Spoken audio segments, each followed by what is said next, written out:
Study IQ IAS, अब तैयारी हुई अफोर्डेबल। नमस्ते। आज हम यूएस और इजराइल की दोस्ती के बारे में बात करेंगे। आपने सभी ने सुना होगा कि यूएस का कोई परमानेंट फ्रेंड या परमानेंट एनिमी नहीं है, सिर्फ और सिर्फ परमानेंट इंटरेस्ट है। इस स्टेटमेंट का एक ही एक्सेप्शन है, वो है इजराइल। इजराइल को जब भी कोई इंटरनेशनली दिक्कत हुई है, चाहे वो मिलिट्री ऑफेंसिव हो, चाहे वो यूएन में क्रिटिसिज्म हो, यूएस ने हमेशा इजराइल को प्रोटेक्ट किया है, इजराइल का साथ दिया है। और ये जो दोस्ती है वो इतनी स्ट्रॉन्ग है कि आईआर के कई स्कॉलर्स ने इस दोस्ती को समझने की कोशिश की है, इस रिलेशन को समझने की कोशिश की है। कई ऐसे स्कॉलर्स हैं जिन्होंने ये बोला है कि ये दोस्ती के पीछे यूएस का मिडल ईस्ट स्ट्रैटेजी है। Israel is the important pillar of US middle east strategy. इसी वजह से ये दोस्ती इतनी गहरी है, इतनी सालों से चल रही है, and they are dependable. On the other hand, ऐसे कई स्कॉलर्स हैं जैसे स्टीफन वॉल्ट, उन्होंने कहा है कि एक्चुअली इस रिलेशन के पीछे प्रो इजराइल लॉबिंग है। अब यूएस पॉलिटिक्स में लॉबिंग का बहुत बड़ा इन्फ्लुएंस रहता है। ऐसे कई सारे पॉलिटिकल ग्रुप्स हैं जो प्रेशर ग्रुप्स की तरह बिहेव करती हैं और इलेक्टोरल पॉलिसीज में इन्फ्लुएंस करके दे change foreign policies of US. वैसे ही स्टीफन वॉल्ट ने आर्ग्यू किया है कि जो प्रो इजरायली लॉबिंग है वही है इस रिलेशन के पीछे, इतने स्ट्रॉन्ग रिलेशन के पीछे। बट देखा जाए तो और भी कई फैक्टर्स हैं। सबसे इंपॉर्टेंट फैक्टर तो अमेरिकन जूविश कम्युनिटी है। अमेरिकन जूविश कम्युनिटी अगर देखा जाए तो पॉपुलेशन का सिर्फ और सिर्फ 0.2% है। बट आज के दिन top 100 rich people of America में 30% आर फ्रॉम दिस कम्युनिटी। जहां पे पैसा है वहां पे पॉलिटिकल इन्फ्लुएंस होगा ही, और यही है, ये जो कम्युनिटी है, they are the major force behind US Israel relation. चलिए, इस वीडियो में हम समझेंगे कि इन फैक्टर्स का क्या रोल है। हिस्ट्री में देखेंगे, एक बार यूएस इजरायली रिलेशन के हिस्ट्री में देखेंगे कि इन फैक्टर्स का क्या रोल रहा है, कहाँ पे इन्होंने कितना इन्फ्लुएंस किया है। कहानी शुरू होती है 1896 में। 1896 में थियोडोर हर्जल ने एक पैम्फलेट लिखा था देर जुदेनस्तात बोल के, जहां पे पॉलिटिकल जायनिज्म का मेंशन किया जाता है। और पॉलिटिकल जायनिज्म का जो ड्रीम था वो है एक अलग स्टेट, जूस के लिए अलग स्टेट। आज के दिन ये जो शब्द है जायनिज्म, उसकी कई और डेफिनेशंस बन चुकी हैं, कई और वेरिएंट्स बन चुकी हैं, जैसे कि रिलीजियस जायनिज्म, कल्चरल जायनिज्म, और भी कई प्रकार के जायनिज्म आ चुके हैं। पर देर जुदेनस्तात में पॉलिटिकल जायनिज्म की बात की गई है, एक अलग स्टेट फॉर जूस की बात की गई है। ये जो डिमांड थी ये largely acceptable थी to the European leadership as well as to the American leadership. But उसी दौरान रशिया और यूरोप में एंटीसेमिटिक अटैक शुरू होती है, that is attacks against Jewish people. Russia में पोग्रोम्स शुरू हो जाते हैं और यूरोप में एंटीसेमिटिक अटैक्स, और वहाँ से शुरू होती है जूस, जो जूइश कम्युनिटी है इस एरिया की, वो लोग भागने लगते हैं to different parts of the world. अब इस कम्युनिटी में जो रिच पीपल थे, अफ्लुएंट जूइश थे, वो जाते हैं टू अमेरिका, अटलांटिक क्रॉस करके वो अमेरिका जाते हैं। जो लेस अफ्लुएंट थे वो जाते हैं to Asia and Ottoman Empire में जेरूसलम जाते हैं। तो यहाँ से वेव्स ऑफ इमिग्रेशन शुरू होता है। अब इंटरेस्टिंग बात है कि जो यूरोप में जूविश कम्युनिटी थी वो लार्जली मनी लेंडिंग या दूसरे फाइनेंशियल इंस्टीट्यूशंस के लीडरशिप रोल में थे। अगर आपने शेक्सपियर की मर्चेंट ऑफ वेनिस पढ़ी है तो वहाँ पे शाइलॉक भी, जो मनी लेंडर था, वो जूविश ही था। तो लार्जली अगर देखा जाए तो जूविश कम्युनिटी के पास हमेशा से they had the power of money, वो फाइनेंसिंग इंस्टीट्यूशंस के लीडरशिप रोल्स में ही रहा करते थे। और जो सबसे रिच पीपल, रिच जूस थे, वो जाते हैं टू अमेरिका। तो जो अमेरिका में पहुंचते हैं उनके पास already they have the assets to become the new leaders of America. वहाँ पे जाके भी वो अपने बिजनेस हाउसेस खोलते हैं, फाइनेंशियल इंस्टीट्यूशंस खोलते हैं। कई जूस हैं जो ग्रॉसरी शॉप्स भी खोलते हैं, कुछ ज्यूज़ हैं जो इंडस्ट्रीज ओपन करती हैं। तो basically they start owning means of production. अच्छा, उसके बाद शुरू होता है, अब आते हैं 1948 जब इजराइल अपना इंडिपेंडेंस डिक्लेयर करता है। अब उससे पहले let me bring to your notice about prelims to interview batch. अब ये बैच में 3 कोर्सेज हैं, सिल्वर, गोल्ड और प्लेटिनियम। सिल्वर का प्राइस है 23,999 रुपीज़, जहाँ पे आपको एक्सेस मिलेगा 18 मंथ्स का for the live lectures, daily answer writing, mentorship, hand written notes, crux and all of that. Same access आपको 30 महीने तक रहेगा at 26,999 at the gold batch, और प्लेटिनियम बैच में 42 मंथ्स के लिए एक्सेस रहेगा फॉर 29,999 रुपीज़। अगर आप कोड यूज़ करते हैं DW Live, तो ये जो कोड है ये in attractive prices, just put the code and आपको ये अट्रैक्टिव प्राइजेस मिल जाएंगी। तो अगर आप सोच रहे हो कि 2024 में अटेम्प्ट दोगे तो आपके लिए सिल्वर कोर्स बेस्ट रहेगा। अगर आप सोच रहे हो 2024 और 25 की, तो आप गोल्ड आपके लिए सूटेबल रहेगा। बट अगर आप सोच रहे हो कि नहीं मुझे एक्सेस चाहिए 2026 तक, तो आपके लिए प्लेटिनियम कोर्स सही रहेगा। चलिए अब आते हैं कहानी पे। तो लेट्स कम अभी आते हैं जहाँ पे ज़ायनिज़्म आइडिया हैज़ पिक्ड अप। 1948 में इजरायली स्टेट डिक्लेयर हो चुका है, और उससे पहले जो अमेरिकन लीडरशिप में हम वुड्रो विल्सन की बात करें या फ्रैंकलिन डी रूजवेल्ट की बात करें, दोनों प्रेसिडेंट्स ऑफ अमेरिका ने इस Zionist idea that is a state for Israel को सपोर्ट किया था। बट जब state of Israel actually declare हुआ था तब ट्रूमैन था प्रेसिडेंट ऑफ अमेरिका। अब इंटरेस्टिंग सी बात है कि इजराइल ने, जूइश पीपल ने अपना स्टेट डिक्लेयर किया, कुछ ही घंटों में यूएस पहला कंट्री था जो रिकॉग्नाइज करता है स्टेट ऑफ इजराइल को। और यहाँ पे आता है जो जूइश कम्युनिटी है इजराइल में जो रह रहे थे उनका पॉलिटिकल मैन्यूवरिंग का, क्योंकि एक ग्रुप गया उस समय पे विजिट कर रहा था यूएस में, और वहाँ पे वाइट हाउस में ट्रूमैन के साथ कई सारे मीटिंग्स हो रही थी, स्पेशली कायम वाइजमैन की मीटिंग हो रही थी कि कैसे यूएस इमीडिएटली सपोर्ट करेगा for the state of Israel.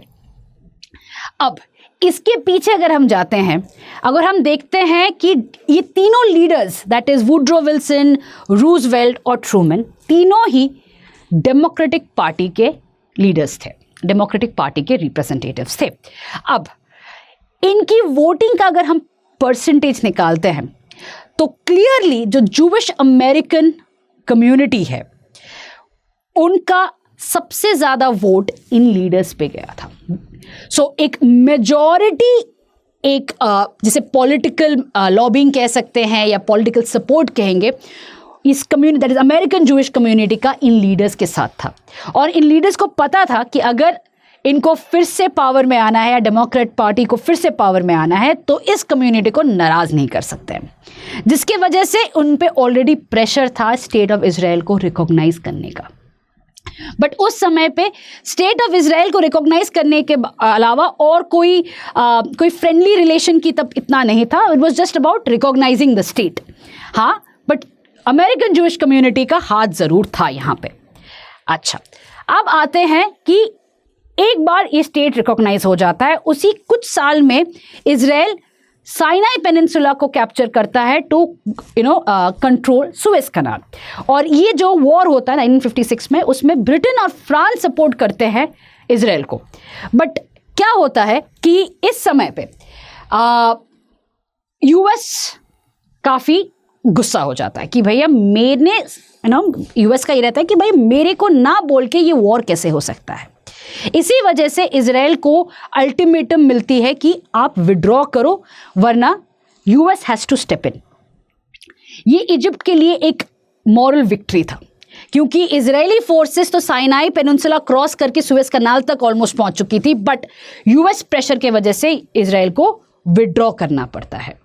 उसके बाद कैनेडी प्रेसिडेंसी के समय में भी इजराइल न्यूक्लियर टेक्नोलॉजी की तरफ जाता है। It wants to become a nuclear country. और काफ़ी इंटरेस्टिंग स्टोरी है कि कैसे इजराइल एक्चुअली न्यूक्लियर कंट्री बनता है बट कभी डिक्लेयर नहीं करता है अपने आप को न्यूक्लियर। आज तक कभी भी ऑफिशियली न्यूक्लियर नहीं डिक्लेयर किया है इसराइल ने। तो काफ़ी इंटरेस्टिंग स्टोरी है। इस पर कमेंट पे आप ज़रूर लिखिएगा कि इस पर अगर आपको अलग से एक वीडियो चाहिए तो मैं इस पर ज़रूर इसको भी डिस्कस करेंगे तब। तो उस समय में भी यूएस और इजराइल में काफ़ी टेंशन्स हो रही थी और कैनेडी गवर्नमेंट ने तब काफ़ी ये भी कहा था कि भाई इजराइल पे नज़र रखनी पड़ेगी कि इजराइल कर क्या रहा है विथ न्यूक्लियर टेक्नोलॉजी। फाइनली आते हैं 1973 में। 1973 में जब इंटेलिजेंस आने लगा था कि अरब कंट्रीज इजराइल पे अटैक करने वाली है 1967 की तरह, उस समय पे गोल्डा मेयर जो इजरायली प्राइम मिनिस्टर थी वो गई थी और उन्होंने कहा था, शी वेंट टू यूएस में जाके रिचर्ड निक्सन और हेनरी किसिंजर को कहा था कि भाई इंटेलिजेंस आ रही है, क्या हमें प्रीएम्प्टिव स्ट्राइक करना चाहिए 1967 की तरह।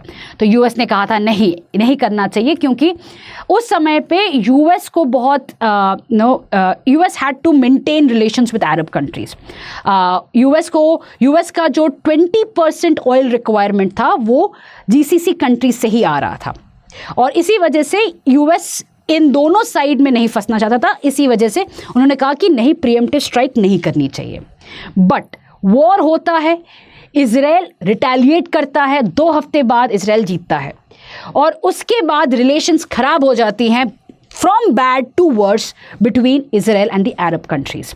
और अरब कंट्रीज डिसाइड करती हैं खार्तूम डिक्लेरेशन में कि जो कंट्रीज इजराइल को सपोर्ट करती है, स्पेशली यूएस और यूएस के अलाइज, उनको ऑयल नहीं दिया जाएगा, जिससे ट्रिगर करता है 1970 और 1973 ऑयल क्राइसिस।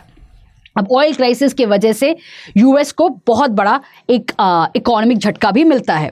बट उस समय में हेनरी किसिंजर शटल डिप्लोमेसी के थ्रू यही कोशिश करता है कि इजराइल और कोई अरब कंट्री हो, जैसे जॉर्डन हो, इजिप्ट हो, किसी के साथ भी अगर एक पीस टॉक की बात शुरू हो जाए, ताकि अरब और इजराइल का जो कॉन्फ्लिक्ट है वो थोड़ा सा टेंशन्स थोड़ी सी कम हो जाए और ये ऑयल क्राइसिस को मैनेज किया जाए।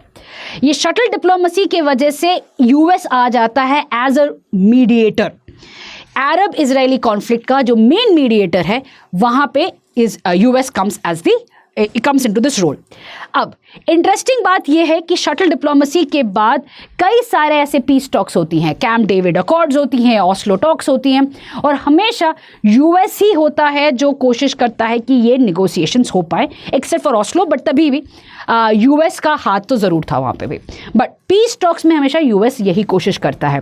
रिसेंट वाले अब्राहम अकॉर्ड्स की भी अगर हम बात करते हैं तो वहाँ पे भी आपको पता ही है कि डोनाल्ड ट्रंप जो प्रेसिडेंट थे उनका कितना बड़ा रोल था to actually bring the Arab countries UAE और Bahrain and Israel to the peace talks.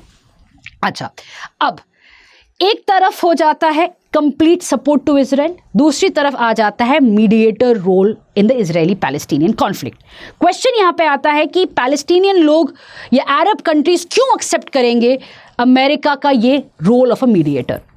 अब उस समय पे इफ़ यू रिमेंबर ऑप्शन कुछ और नहीं था। ऑलरेडी यूएस का प्रेजेंस काफ़ी स्प्रेड था in the middle east area या वेस्ट एशियन एरिया पे। यूएस ने सऊदी अरेबिया, कतर, कुवैत और भी जो जीसीसी कंट्रीज़ हैं, अपार्ट फ्रॉम दैट जॉर्डन, सभी को काफ़ी फाइनेंशियली सपोर्ट किया था। सिक्योरिटी का जो एंगल था यूएस खुद संभाल रहा था उनका, तो उनके पास और कोई ऑप्शन नहीं था और ये यूएस का स्ट्रैटेजी था ताकि सोवियत का इंटरवेंशन ना हो इस यहाँ पे। और इसी वजह से यूएस धीरे धीरे पूरी तरह से इस area that is middle east या वेस्ट एशियन एरिया को कम्प्लीटली अपने स्फीयर ऑफ इन्फ्लुएंस में ले आता है और Israel was the strongest pillar at this point of time. अब आते हैं फैक्टर्स पे। तो जैसे कि मैंने कहा कि फोर्ब्स 400 की अगर आप लिस्ट देखते हो, रीसेंट लिस्ट देखते हो, उसमें भी अगर आप टॉप 100 में जाते हो तो 30% of the names, that is 30 names from that list actually belongs to Jewish American community. अब रिसेंटली एक सर्वे हुआ था जहां पे America sympathy to the Israeli Palestinian conflict पूछा गया था। अगर आप देखते हो जो ये डार्क ग्रीन लाइन है, dark green line is support for Israel. तो ये धीरे धीरे 2010-12 में ये बढ़ता ही गया है। So the common American people actually have sympathy for Israeli and that is the reason why एक पॉलिटिकल कंपल्शन है टूवर्ड्स द अमेरिकन लीडर्स कि वो कोई भी स्टेप ऐसा ना ले जो इजराइल के अगेंस्ट जाता है। और ये एक बड़ा इंपॉर्टेंट एलिमेंट है, पब्लिक ओपिनियन एक बड़ा इंपॉर्टेंट एलिमेंट होता है कोई भी पॉलिसी में। अब अगर आप देखते हो नीचे वाले जो ग्रीन लाइन है वो है सपोर्ट फॉर द पैलेस्टीनियंस और वो स्टेडी रहा है। बट जो लोग एक्चुअली कोई ओपिनियन नहीं रखते थे वो धीरे धीरे कम ही होते गए। तो बेसिकली आज के दिन इधर आप सपोर्ट करोगे या आप सपोर्ट नहीं करोगे। Largely 64% American support Israel, 12% support the Palestinians and 23% approximately do not have an opinion. 64% is a huge number when it comes to public opinion. अब आते हैं पॉलिटिकल लॉबिंग पे। APAC, American Israel political action committee, it's one of the most influential lobbies of America. ये जो किताब है Stephen vault और John मेशाइमर की, the Israel lobby and US foreign policy, यहाँ पे यही बात की गई कि एपैक ने कितना बड़ा रोल प्ले किया है ये यूएस इजरायली दोस्ती के पीछे। हमेशा से एपैक का एक कंपल्शन रहता है हर प्रेसिडेंट के ऊपर कि वो हमेशा प्रो इजरायली स्टांस ले, चाहे वो डेमोक्रेट पार्टी के कैंडिडेट हो या रिपब्लिकन पार्टी के। और ये इसी वजह से हो सकता है क्योंकि अमेरिकन जूविश कम्युनिटी काफ़ी स्ट्रॉन्ग है, काफ़ी इन्फ्लुएंशियल है। बट ये जो कम्युनिटी है वो हमेशा से लाइमलाइट से बाहर रहती है। अगर मैं आपसे पूछूं कि 5 ऐसे लीड अमेरिकन जूविश लोगों के नाम लो जो बेसिकली बिलियनेयर्स हैं, तो आपके पास मार्क जुकरबर्ग और कुछ नाम ही होंगे वाले हैं। आप 2 से 3 नाम से ज़्यादा नहीं दे पाओगे क्योंकि हमेशा से लाइमलाइट से बाहर रहते हैं। जो फैमिलीज़ हैं, जूविश फैमिलीज़ हैं, वो वर्ल्ड के मेजर फाइनेंशियल बैंक्स को ओन करती हैं। 30% of world's money is actually with these financial institutions which are run by the Jews. और इसी वजह से ये इन्फ्लुएंस कर पाती हैं यूएस इजरायली रिलेशन को। और आज भी जब हमास ने अटैक किया है, जो बाइडेन ने इमीडिएटली कहा है कि वी आर विद इजराइल और इमीडिएटली यूएस ने अपनी मिलिट्री सपोर्ट भी भेज दी है। ये दोस्ती is not without a political manoeuvring at the back. और अमेरिका में कोई भी पार्टी, डेमोक्रेट हो या रिपब्लिकन हो, उन पे ये प्रेशर टैक्टिक चलता ही रहता है। और इसी वजह से यूएस इजराइल की जो ये दोस्ती है, रिलेशन है, वो हमेशा से एक्सेप्शन ही रहेगा यूएस के फॉरेन पॉलिसी कि there is no permanent friend और permanent enemy, but Israel is the permanent friend of US. With this we come to an end to today's discussion. Thank you. Study IQ IAS, अब तैयारी हुई affordable.